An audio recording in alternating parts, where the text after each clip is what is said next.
ಸೌಜನ್ಯ ಅವರ ತಾಯಿ ಸುಪ್ರೀಂ ಕೋರ್ಟ್ನಲ್ಲಿ ಒಂದು ಸ್ಪೆಷಲ್ ಲೀವ್ ಪಿಟಿಷನ್ ಹಾಕಿದ್ರು. ಈ ಮರು ತನಿಖೆಯಲ್ಲೂ ಕೂಡ ನಾವು ಬಹಳಷ್ಟು ನ್ಯಾಯನ ನಾವು ನಿರೀಕ್ಷೆ ಮಾಡ್ತಾ ಇದ್ದೀವಿ. ಹಾಗಾಗಿ ನಾವು ಸರ್ಕಾರಕ್ಕೆ ಆಗ್ರಹ ಮಾಡ್ತಿರೋದೇನೆಂದರೆ ಯಾವುದೇ ಕಾರಣಕ್ಕೂ ಈ ಮರು ತನಿಖೆಯಿಂದ ಹಿಂದೆ ಸರಿಬಾರ್ದು ಅಂತ ಕೇಳ್ತಾ ಇದ್ದೀವಿ. ಇಲ್ಲಿ ಸಾಕಷ್ಟು ಸಾಕ್ಷ್ಯಗಳಿದ್ದಾವೆ ಅಂತ ಹೇಳಿ ತಜ್ಞರು ಹೇಳ್ತಾ ಇದ್ದಾರೆ, ಪರಿಣಿತರು ಹೇಳ್ತಾ ಇದ್ದಾರೆ. ಆಮೇಲೆ ಕೊಲೆ ಮಾಡಿದವರು ಒಂದಲ್ಲ ಒಂದು ಸಾಕ್ಷಿಗಳು ಬಿಟ್ಟು ಹೋಗೇ ಇರ್ತಾರೆ.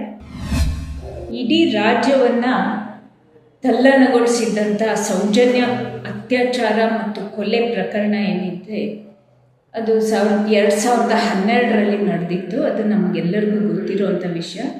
ಇದ್ರ ಬಗ್ಗೆ ಸಾಕಷ್ಟು ಹೋರಾಟಗಳು ಅವತ್ತಿಂದನೂ ನಡ್ಕೊಂಡೇ ಬಂದಿದೆ. ಮತ್ತು ಇದ್ರ ಬಗ್ಗೆ ನ್ಯಾಯಾಲಯದಲ್ಲೂ ಕೂಡ ಹೋರಾಟ ನಡ್ಕೊಂಡು ಬಂದಿದೆ. ಅದು ಅವರ ಮನೆಯವರಿಂದ ಇರ್ಬೋದು, ಮತ್ತು ಸಾಕಷ್ಟು ಸಾಮಾಜಿಕ ಹೋರಾಟಗಳ ಮತ್ತು ಮಹಿಳಾ ಚಳವಳಿಗಳಿಂದ ನಡ್ಕೊಂಡು ಬಂದಿದೆ. ಈಗ ಒಂದು ಹೊಸ ಬೆಳವಣಿಗೆ ಏನಂತಂದರೆ, ಇವತ್ತು ಸೌಜನ್ಯ ಅವರ ತಾಯಿ ಸುಪ್ರೀಂ ಕೋರ್ಟ್ನಲ್ಲಿ ಒಂದು ಸ್ಪೆಷಲ್ ಲೀವ್ ಪಿಟಿಷನ್ ಹಾಕಿದ್ರು. ಅದರದ್ದು ಮರು ತನಿಖೆ ಆಗಬೇಕು ಈ ಪ್ರಕರಣದ್ದು ಅಂತ. ಇವತ್ತು ನಮಗೆ ಒಂದು ಸ್ವಾಗತಾರ್ಹ ಬೆಳವಣಿಗೆ ಏನಂತಂದರೆ, ಸುಪ್ರೀಂ ಕೋರ್ಟು ಈ ಪಿಟಿಷನನ್ನು ಅಡ್ಮಿಟ್ ಮಾಡಿಕೊಂಡು ಮರು ತನಿಖೆಗೆ ನಮ್ಮ ರಾಜ್ಯ ಸರ್ಕಾರಕ್ಕೆ ಮತ್ತು ಈ ತನಿಖೆ ಮಾಡಿದಂತಹ CBIಗೂ ಕೂಡ ಒಂದು ನೋಟಿಸ್ ಕೊಡಬೇಕು ಅಂತ ಹೇಳಿ ನಿರ್ದೇಶನ ನೀಡಿ. ಇದನ್ನು ನಾವು national federation of Indian women ಹಾಗೂ ಕೊಂದವರು ಯಾರು ಆಂದೋಲನದಲ್ಲಿ ಸಕ್ರಿಯವಾಗಿ ಭಾಗವಹಿಸಿದ ನಮ್ಮೆಲ್ಲರ ಪರವಾಗಿ ನಾವು ಸ್ವಾಗತಿಸ್ತೇವೆ. ಏಕೆಂದರೆ ಬಹಳಷ್ಟು ಕಾಲದಿಂದನೂ ಕೂಡ ಈ ಒಂದು ಬಹಳ ಬರ್ಬರವಾಗಿ ಕೊಲೆ ಮಾಡಿದಂಥ ಮತ್ತು ಅತ್ಯಾಚಾರ ಮಾಡಿದಂಥ ಈ ಅತ್ಯಾಚಾರಕ್ಕೆ ಬಲಿಯಾದಂತಹ ಈ ಒಂದು ಅಪ್ರಾಪ್ತ ಬಾಲಕಿ ಸೌಜನ್ಯ, ಈ ಇಡೀ ಕುಟುಂಬ ಬಹಳ ನೊಂದಿದ್ದಂಥದ್ದು.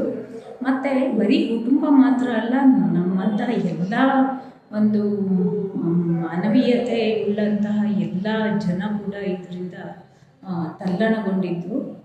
ಹಾಗಾಗಿ ಈ ಮರು ತನಿಖೆಯಲ್ಲೂ ಕೂಡ ನಾವು ಬಹಳಷ್ಟು ನ್ಯಾಯನ ನಾವು ನಿರೀಕ್ಷೆ ಮಾಡ್ತಾ ಇದ್ದೀವಿ. ಮತ್ತು ನಾವು ಒಂದು ಇಲ್ಲಿ ಆಗ್ರಹ ಮಾಡ್ತಿರೋದೇನೆಂದರೆ, ಸರ್ಕಾರ ಮತ್ತು CBIಗೆ ಈ ಸುಪ್ರೀಂ ಕೋರ್ಟ್ ಇವಾಗ ರಿಪ್ಲೈ ಕೊಡೋಕ್ಕೆ ಕೇಳಿದೆ. ಹಾಗಾಗಿ ನಾವು ಸರ್ಕಾರಕ್ಕೆ ಆಗ್ರಹ ಮಾಡ್ತಿರೋದೇನೆಂದರೆ, ಯಾವುದೇ ಕಾರಣಕ್ಕೂ ಈ ಮರು ತನಿಖೆಯಿಂದ ಹಿಂದೆ ಸರಿಬಾರ್ದು ಅಂತ ಕೇಳ್ತಾ ಇದ್ದೀವಿ. ಮರು ತನಿಖೆ ಮಾಡೋಕ್ಕಾಗಲ್ಲ ಅಂತ ಉತ್ತರ ಕೊಡಬಾರ್ದು ಅಂತ ನಾವು ಸರ್ಕಾರಕ್ಕೆ ಕೇಳ್ತಾ ಇದ್ವಿ. ಏಕೆಂದರೆ ಸರ್ಕಾರನೇ ಈ ಕಳೆದ ವರ್ಷ ಜುಲೈನಲ್ಲಿ ಒಂದು SIT ರಚನೆ ಮಾಡಿದೆ. ಧರ್ಮಸ್ಥಳ ಮತ್ತು ಅದರ ಸುತ್ತಮುತ್ತ ಏನು ಹೆಣ್ಮಕ್ಳು ಇರ್ಬೋದು, ಯಾವ ವ್ಯಕ್ತಿಗಳ ಅಸಹಜ ಸಾವುಗಳಾಗಿವೆ, ಮತ್ತು ಅಲ್ಲಿ ನಾಪತ್ತೆ ಪ್ರಕರಣಗಳಾಗಿವೆ, ಹೆಣ್ಮಕ್ಳ ಮೇಲಿನ ಅತ್ಯಾಚಾರ ಕೊಲೆಗಳಾಗಿವೆ, ಇವೆಲ್ಲದಕ್ಕೂ ಸಂಬಂಧಪಟ್ಟಂಗೆ ತನಿಖೆ ಮಾಡಬೇಕು ಅಂತ ಹೇಳಿ ಒಂದು SIT ರಚನೆ ಮಾಡಿದೆ. ಹಾಗಾಗಿ ವಿಶೇಷ ತನಿಖಾ ತಂಡವನ್ನು ರಚನೆ ಮಾಡಿರೋದ್ರಿಂದ ಇವಾಗ ಈ ತನಿಖೆನೂ ಕೂಡ ಮರು ತನಿಖೆನೂ ಕೂಡ ಬಹಳ ನಿಷ್ಪಕ್ಷಪಾತವಾಗಿ ಮತ್ತು ಒಂದು ಸಮರ್ಪಕವಾಗಿ ತನಿಖೆ ಮಾಡಲಿಕ್ಕೆ ಅಂತ ಈ SITಗೆ ಅದನ್ನು ಜೋಡಣೆ ಮಾಡಿದ್ರೆ ಒಳ್ಳೆಯದು ಅನ್ನೋದು ಒಂದು ಅಭಿಪ್ರಾಯ ಇದೆ ನಮಗೆ. ಹಾಗಾಗಿ ಅದನ್ನು ಕೂಡ ಇದೇ ನಿಷ್ಪಕ್ಷಪಾತವಾಗಿ ಆಗಲಿ ಅನ್ನೋದು ನಮ್ಮೆಲ್ಲರ ಆಶಯವಾಗಿದೆ. ಮತ್ತು ಈ ಒಂದು ಪ್ರಕರಣದಲ್ಲಿ ನ್ಯಾಯ ಸಿಕ್ಕಿದ್ರೆ ಅಲ್ಲಿನ ಬಹುತೇಕ ಪ್ರಕರಣಗಳಿಗೆ ಒಂದು ಅಲ್ಲಿ ಏನು ಅನ್ಯಾಯ ಆಗಿದೆ ಅವೆಲ್ಲವೂ ಬಿಚ್ಕೊಳ್ಳುತ್ತೆ ಅಂತ ನಮಗೆ ಅನಿಸುತ್ತೆ. ಹಾಗಾಗಿ ಇಷ್ಟು ದಿನ ಏನು ಕತ್ತಲೆಯಲ್ಲಿದ್ದಂಥ ಒಂದು ಇದು ಇವತ್ತು ಸ್ವಲ್ಪ ಏನೋ ಬೆಳಕು ಕಾಣುವಂಥ ಒಂದು ಬೆಳಕು ಕಾಣ್ತಾ ಇದೆ ಅಂತ ಒಂದು ಅನ್ನಿಸ್ತಾ ಇದೆ ನಮಗೆ. ಹಾಗಾಗಿ ಸರ್ಕಾರ ಇದನ್ನು ಬಹಳ ಗಂಭೀರವಾಗಿ ತಗೋಬೇಕು. ಯಾವುದೇ ಕಾರಣದಿಂದನೂ ಈ ಮರು ತನಿಖೆಯನ್ನು ನಾವು ಮಾಡೋಕ್ಕೆ ಸಾಧ್ಯ ಇಲ್ಲ. ಇಲ್ಲಿ ಯಾವುದೇ ಇದೂ ವೈದ್ಯಕೀಯ ಸಾಕ್ಷ್ಯಗಳು ಇಲ್ಲ, ನಾಶ ಆಗಿದೆ ಅಂತೆಲ್ಲ ಹೇಳೋಕ್ಕೆ ಹೋಗಬಾರ್ದು. ಇಲ್ಲಿ ಸಾಕಷ್ಟು ಸಾಕ್ಷ್ಯಗಳು ಇದ್ದಾವೆ ಅಂತ ಹೇಳಿ ತಜ್ಞರು ಹೇಳ್ತಾ ಇದ್ದಾರೆ, ಪರಿಣಿತರು ಹೇಳ್ತಾ ಇದ್ದಾರೆ.